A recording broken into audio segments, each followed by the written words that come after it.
El pianista y los neurocirujanos. ¿Es normal que solo haya una cámara?, preguntó el inspector de policía mientras acomodaba otra silla a su lado en el despacho. Normalmente hay varias cámaras, respondió el viejo cirujano acomodándose en el sitio indicado. Pero el resto están siempre apuntando de una manera muy directa a las acciones del cirujano principal, muy cerca de la masa encefálica. Además, están borradas por causas desconocidas.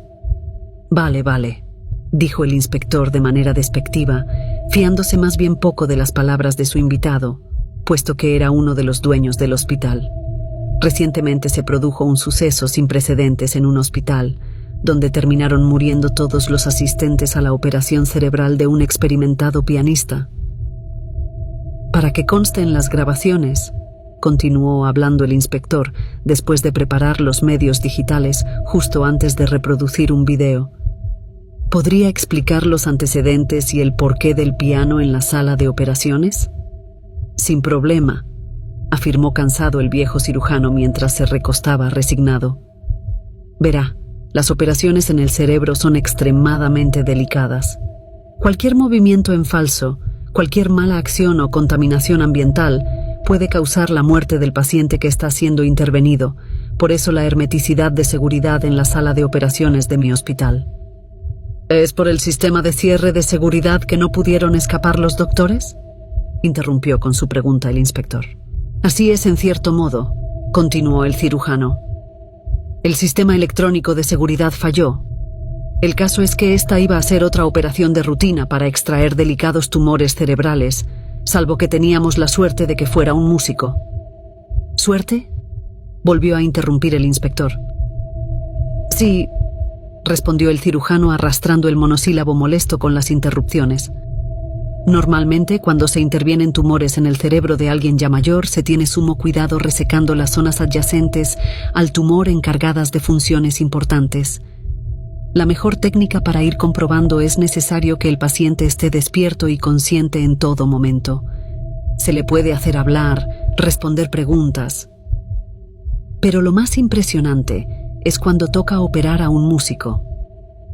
Si es factible que su instrumento entre por tamaño en sala, se le hace tocar el instrumento mientras se le practica la intervención, dándonos por norma general un agradable concierto, ¿comprende? Comprendo, respondía pensativo el inspector. Pero, ¿acaso el paciente no era pianista? Es decir, el señor Damián Domenech era uno de los mejores pianistas del mundo. ¿Le operaron sentado a un piano de cola? Por supuesto que no, contestó medio riéndose el cirujano. En este caso le pusimos sobre el regazo un piano electrónico, más compacto y ligero. El señor Damián entendió la situación al instante y accedió a tocar el piano previamente esterilizado mientras le operaban. Bien, dijo el inspector condescendientemente. ¿Comprende usted para qué le he hecho venir? Claro, respondió llanamente el cirujano. Dígalo para que conste en la grabación de audio, exigió el inspector. He venido para explicar de manera técnica todo aquello que se pueda ver en la grabación y facilitar así la resolución del caso, pero dígame una cosa, inspector, ¿no habéis visto ya la grabación?, terminó preguntando el cirujano. No, dijo secamente el inspector. Esta va a ser la primera vez.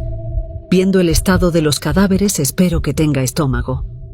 El cirujano tuvo que recostarse para salir del campo de visión del inspector porque estaba aguantándose la risa. Al ser cirujano ya había visto miles de lesiones y todo tipo de resultados violentos. No se iba a impresionar tan fácilmente.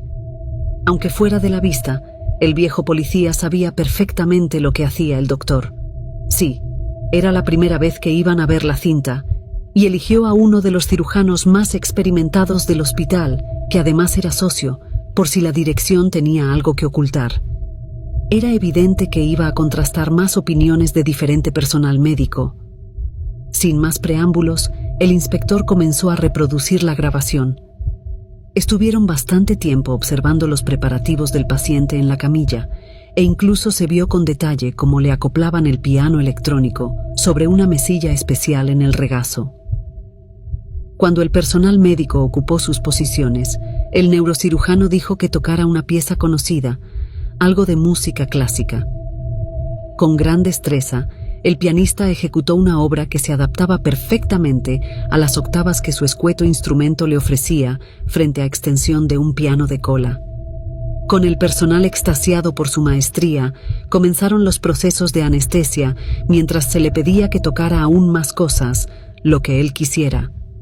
Tanto el inspector como el viejo cirujano estaban atónitos, casi más atrapados por la maestría del señor Damián que por los monótonos movimientos que se veían detrás del plástico que apartaba de la visión de la cámara las intervenciones que le estaban practicando. Aún así, si se podían ver de manera perfecta las bandejas laterales que usaba el cirujano para depositar partes del cuerpo y los desechos orgánicos. Unos minutos después que el neurocirujano acomodara la cima del cráneo en una de las bandejas, dijo claramente: «Señor Damián, ¿podría interpretar la misma obra que le pedí al principio?». Sin esperar ni un segundo, Damián comenzó a tocar, mientras el cirujano hurgaba entre su masa encefálica. «¿Pero qué cosa es esta?», se le escuchó decir al neurocirujano tras el plástico. «Parece que el tumor tiene forma de estrella de 5 puntas, casi como una estrella de mar». «¿Pero qué cojones? No puede ser. Se mueve solo». En ese mismo instante, la melodía se detuvo en seco. Damián estaba mirando al frente con los ojos muy abiertos. Unos segundos después, en el que había un pequeño revuelo entre el personal médico que se arremolinaba curioso detrás del cráneo abierto del pianista, este comenzó a ajustar los parámetros del teclado y a interpretar una obra muy distinta que sonaba a órgano de iglesia. Poco a poco, las notas y acordes comenzaron a ser más complejas y sus dedos más rápidos. El sonido resultante era una melodía extraña, incómoda de oír pero muy atrapante. «¿Qué cojones está pasando?», dijo muy tensamente el inspector mientras veía el vídeo. «No puedo moverme». «Yo tampoco», dijo atascadamente el viejo socio del hospital. En la grabación se podían apreciar las sombras y siluetas de los médicos que se estaban matando los unos a los otros, haciéndose violentos cortes con el instrumental al son de esa extraña melodía. Impotente, el inspector de policía comenzó a moverse para abrir el cajón a su izquierda y sacar su arma reglamentaria, que amartilló con cara de desesperación a la vista del viejo cirujano, que también comenzó a moverse. De una manera involuntaria, mientras el vídeo se reproducía, abrió un sitio web donde comenzó a preparar la subida del video. «¿Pero qué estoy haciendo?», exclamaba llorando el cirujano, aterrado al comprobar que su cuerpo se movía solo. Ambos espectadores se levantaron y sus rostros fueron forzados a terminar de verlo. Cuando el último médico de la grabación se cruzó por delante con las tripas colgando, Damián miró fijamente a la cámara y dijo con una voz gutural: «Damián ha roto el pacto». Acto seguido se reventó a golpes el teclado contra la cara y se levantó llevándose consigo el plástico sujeto a los hierros que debían impedirle mover el cráneo del sitio, arrancándole en el empeño trozos del mismo. Al bajarse de la camilla, se agachó para arrancar los gruesos cables del sistema vital que chisporroteaban violentamente, y de espaldas a la cámara los introdujo en el cerebro, rompiendo los plásticos, electrocutándose y quemando su materia gris hasta que saltaron las seguridades eléctricas. Desde la calle, un fogonazo llamó la atención de un niño que miraba la luna en los pisos más altos de la comisaría, para ver que acto seguido un viejo cirujano rompía los cristales con su cuerpo para tirarse al vacío.